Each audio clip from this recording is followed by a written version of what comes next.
Selamat petang, salam sejahtera. Terima kasih karena bersama dengan saya di Nazilin Unity Channel. Ini isu yang paling hangat sekali yang saya berjaya temui untuk kongsikan dengan Anda pada petang ini. Anda mungkin masih ingat tentang kes pembunuhan paling kejam, paling berprofil tinggi di Malaysia, yaitu pembunuhan kejam terhadap Altan Tuya. Sehingga ke hari ini kita belum tahu lagi siapa dalang sebalik pembunuhan kejam Altan Tuya tersebut. Namun demikian, beberapa waktu ini mula timbul semula nama orang yang dipertanggungjawabkan yang telah membunuh Altan Tuya 1000, yaitu Sirul. Sirul sebenarnya sepatutnya dihukum dihukum mati, mandatory mati.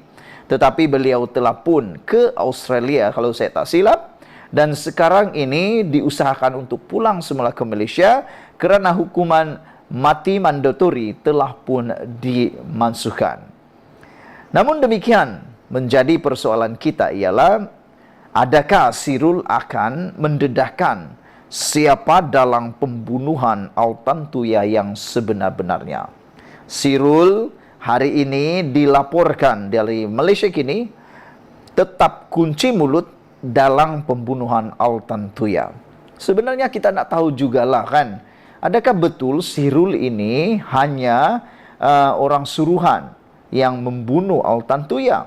Tapi yang menyuruh, yang mengarahkan itu kita tak tahu lagi siapa. Jadi siapa dalang pembunuhan Altan Tuya? Tak lama lagi mungkin kita akan ketahui kalaulah Sirul membuka mulut. Saudara, selepas 9 tahun ditahan dalam tahanan immigration di Australia, bekas anggota unit tindakan khas UTK Sirul Azhar Umar akhirnya dibebaskan awal bulan ini dan kini tinggal bersama keluarganya di Canberra. Bagaimanapun, Sirul tetap mengunci mulut mengenai misteri kematian Altan Tuya 1000 dan siapa yang mengarahkan pembunuhan wanita warga Mongolia berkenan. Baiklah, selama bertahun-tahun orang di negara saya menunggu tentang siapa yang memberi arahan. Tetapi sehingga kini saya tidak boleh beritahu, kata Sirul. Macam mana mahu supaya? Macam mana kita nak buat supaya Sirul boleh buka mulut? Sudah dikenakan hukuman mati pun masih tidak membuka mulut. Bukankah itu sesuatu yang sangat misteri? Adakah orang yang amat ditakuti oleh beliau? Saudara-saudara sekalian, itu kata-kata Sirul dalam program wawancara 101 is di Al Jazeera yang disiarkan pagi ini. Sirul tidak menyatakan mengapa dia tidak dapat mendedahkan identiti dalam pembunuhan yang dikatakan itu. Namun begitu, Sirul berkata, dia diberitahu oleh pegawai atasannya, Azila Hadri, bahawa mereka menjalankan operasi khas untuk Najib Razak yang merupakan timbalan Perdana Menteri dan Menteri Pertahanan ketika itu. Sirul juga mendedahkan dalam program itu bahawa dia telah dibayar untuk berdiam diri sebelum ini. Dia juga berkata, walaupun selamat di negara orang, masih terdapat usaha untuk mengawal dirinya. Tak mahu cakap bohong. Sehingga kini ada seseorang yang mengawal saya. Umar, awak jangan bercakap, awak diam, kata Sirul. Ini Australia. Sesiapa sahaja boleh bercakap, bukan? Jadi saya mengambil pendirian, saya bercakap perkara yang benar. Kerana saya ingin mendedahkan dan kemudian beritahu kebenaran sekarang. Saya mahu membina kehidupan baru di Australia, kata Sirul. Saya tidak mahu bercakap bohong di sini, katanya. Ditanya siapa yang dimaksudkan untuk dilindungi dengan tindakannya berdiam diri, Sirul menjawab, sejujurnya saya akan beritahu Anda secara khusus untuk melindungi bekas timbalan Perdana Menteri pada masa itu, yaitu Najib Razak. Jadi begitulah jawapan saya, katanya.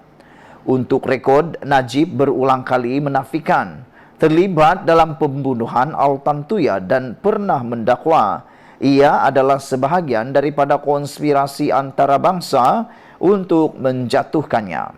Altantuya diculik dan dibunuh di Shah Alam pada Oktober 2006 dengan mayatnya diletupkan menggunakan bahan letupan tentera. Dua daripada pengawal pribadi Najib, yaitu Sirul dan Azila, disabitkan bersalah atas pembunuhan itu pada tahun 2009. Bagaimanapun, Mahkamah Rayuan membatalkan sabitan itu pada 2013 dan memerintahkan kedua-dua mereka dibebaskan. Ketika pihak pendakwaan merayu kes, Sirul melarikan diri ke Australia.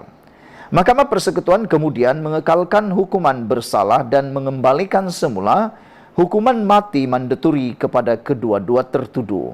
Azilah kini menunggu hukuman mati di penjara Sungai Buloh.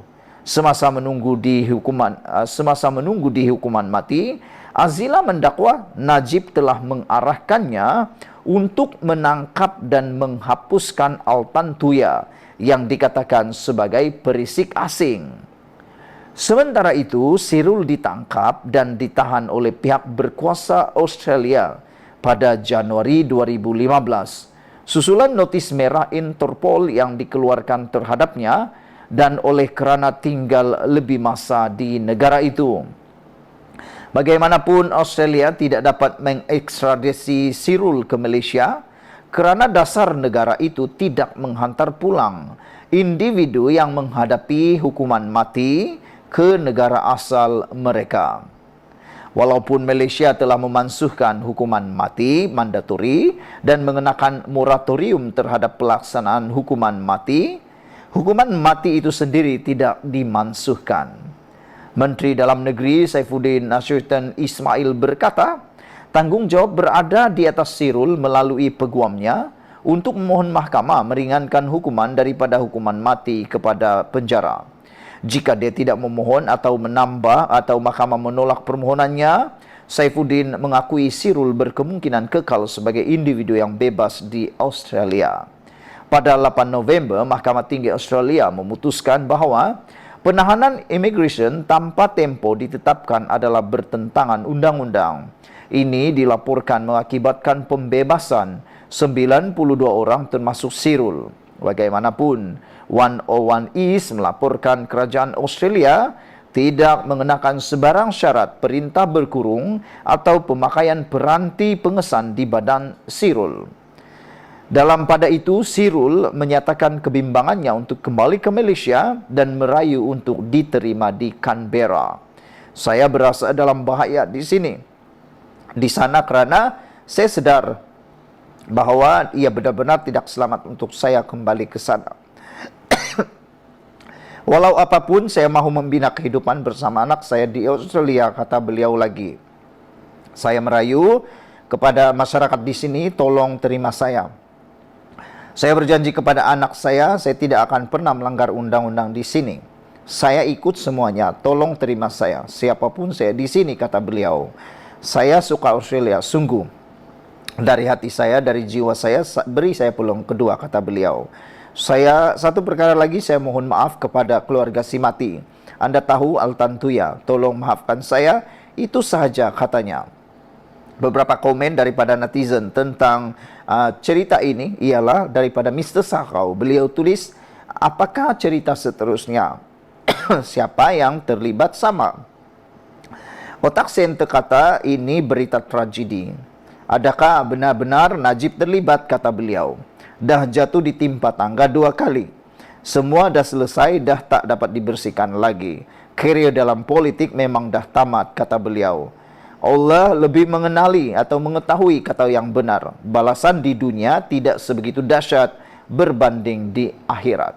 Sekian dulu untuk kali ini. Jangan lupa tinggalkan komen anda, tekan butang subscribe. Malaysia kita punya, kita juga sama-sama cintai Malaysiaku. Bye-bye.